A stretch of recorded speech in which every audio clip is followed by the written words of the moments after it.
When you're dating, when you have a significant other, the underlying frame and the underlying vibe should be she can walk away at any time. She's free to leave. You can let her go about her day and she can have her fun, and you want to bring her into your reality, but she's free to go whenever she wants. The biggest thing with relationships and holding frame with that significant other is making sure, obviously, you're joking around, you're having lots of fun, and you're bringing them in and making them feel really comfortable with you. But at the same time, they need to know that, hey, the door is open, they're free to go whenever they'd like. And if they're going to act up and they're going to act negative or not be on the same page as you in a certain regard, as far as character, integrity, and just having fun and going about your life how you want to live and enjoying your life, then hey, the door's right there. I want you to stay. I want to work this out. But if you're going to keep being negative and starting fights, then you're free to leave. So from that grounded perspective as a man, you need to bring your woman into that relationship of fun, laughter, joking around. You're going after your goal. You're a team. And at the initial onset of a relationship, it should just all be fun.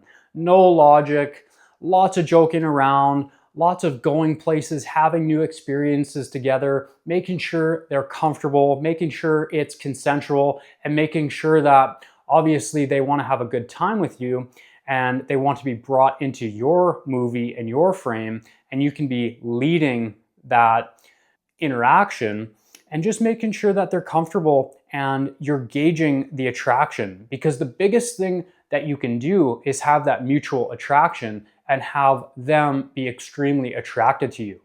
It's not going to be money, it's not going to be looks necessarily, although those things do help. It's not going to be height, it's not going to be safety and security. It is, in fact, going to be your frame. Are you grounded? Are you unshakable? Is nothing really a big deal?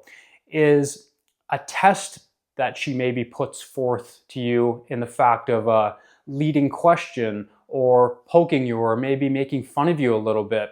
Are you staying grounded in your own frame and non-reactive to that situation? Because that's going to be a shit test that you need to pass on a consistent basis. Even as a married man, my wife tests me all the time. She tests my patience. She asks me a bunch of questions. And obviously I take that as a good compliment, because if she is asking me questions about how do I do this or how do I do that, I want her coming to me with her issues and her problems, because that's what you need to do as a man, is help your woman solve problems and solve issues, or maybe just listen in general. Maybe she doesn't want you to solve anything. But if she's coming to you in the time of need, you have to take that as a compliment, because you want to be the person that she comes to. You need to be a little bit worried maybe if you're not hearing any problems from her, or she's not coming to you with her concerns or questions, because who is she going to?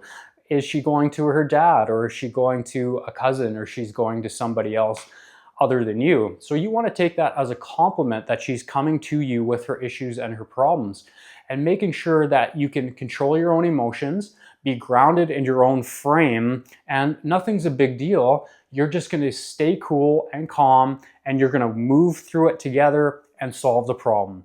And if she's not looking for you to solve the problem, because I know a lot of women and most women are just looking to vent and they just want to talk about it. They don't necessarily want you to solve it. As a man, you want to solve things and figure things out, I know, but she just wants you to listen sometimes, and that's all she needs. She wants to be heard. So learn how to be an active listener as well, and then you can move past it and move forward together in your relationship, and then just continue having fun, having new experiences.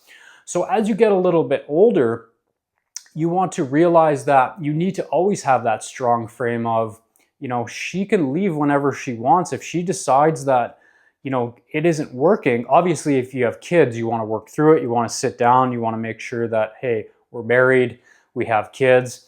And talking about marriage is maybe for another video, but I do strongly believe in marriage, although the cards are stacked against you as a man right now. So you need to be very, very careful in who you select as a partner in marriage. But like I said, even in marriage, she needs to know that, hey, I could potentially have other options, and as she could as well. So we're not just going to quit, we're going to work through it and make it happen. But if you're not married, you're in a relationship, a committed relationship, the underlying frame still needs to be, look, you're free to go. You could do whatever you want. I obviously want to be with you and have a good time and build a relationship with you, but you're allowed to have your independence, obviously, as I need some of my independence. We're going to be building a life together potentially, but you can go whenever you'd like. I'm not going to try to control you. If there's things that you're doing that I don't like, I'm going to communicate that. I'm going to communicate it from a grounded frame, like I said, in control of my emotions. I'm going to communicate that to her. And if she doesn't like that, well, then maybe that's too strong of a boundary that I've put in place for her and she doesn't accept that. Then maybe you need to go your separate ways from that point, because you need to really figure out where the boundaries are, what you're going to agree upon as a couple that is acceptable. Is she going to be out clubbing without you and going out with her friends and maybe meeting other people? Are you comfortable with that? Or is it something that you're going to go and do together? You're going to enjoy each other's lives, and maybe a certain stage of your life you're going to go and do that type of stuff together, or she can go out and do that. Maybe you're not that serious, but if you are serious about progressing a relationship longer term, maybe into a marriage, then you need to think about what are the strong boundaries in place. Are you going to be going out to the casino with your friends, or are you going to be going out clubbing and meeting a whole bunch of different people when your significant other is at home, or maybe she doesn't agree with that? Or is it vice versa? Is she going to want to be going out all the time and you kind of want to just stay in, or you want to go out and do things together that aren't in that type of scene because you're looking to build something of value long term, maybe have a family, have kids, and get married? So think about what stage of your life and relationship that you're in. If you want to talk about how to get into a good relationship and the things to do specifically, I have other videos for that, so check those dating advice videos out. But in this video specifically, I want to leave you with the key point of nothing's a big deal.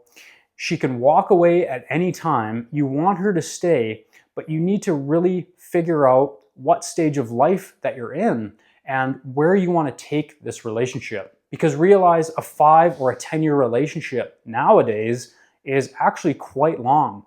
And to get longer than that, 20, 30 years, I'll let you know when I get there. But I've been married for 4 years now, and I can tell you there's lots of ups and downs no matter what relationship that you're in.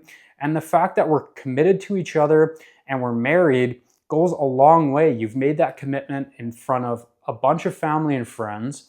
And I know that over 50% of marriages fail, but you need to have those types of conversations if you're getting deeper into a relationship with a significant other, because what's happening there is a lot of people are coming from a divorced, separated situation, right? Where my parents were divorced when I was really young. My wife's parents were divorced when she was, probably around 16, 17. So at no age is it easy to come from a broken home. But that's kind of the norm now. So the thing that my wife and I discovered was, hey, we saw what our parents went through. We saw the hell that they went through in their finances when they got divorced, and in finding a new significant other and starting over, and how hard that was. And I'm not saying if you're in an abusive relationship, you shouldn't leave, married or not. There's circumstances where somebody should leave. But I think people pull the chute too soon because they didn't prepare themselves and realize how hard it actually is to stay with a person long term, and the boundaries you need to set, the communication that you need to have, and the ability really to get over things really quickly. That's one skill that my wife and I have cultivated that I actually learned from her, is she gets over things really quick. If we get into a fight, an hour later, she's over it, she's done. Same with me, I've really learned to let things go. She's never mad for a couple of days. Now, if you run into a woman in your life that maybe 2-3 days go by, she doesn't talk to you because you had a fight, that's a huge red flag, and you want to avoid that type of person if you can. You want to be able to be with a person that if things happen, if things get heated, you get into a fight, a couple hours later, you guys are both back at base level, you can maybe apologize, and then you can move forward. So I'll leave you with that today, guys. Really think about what stage of life that you're at and think about what type of relationship that you want long term. Be in that grounded space, be in control of your emotions, and take action on the people that you want to meet today. If you like this video, guys, check out this one right here. I think you might like it as well.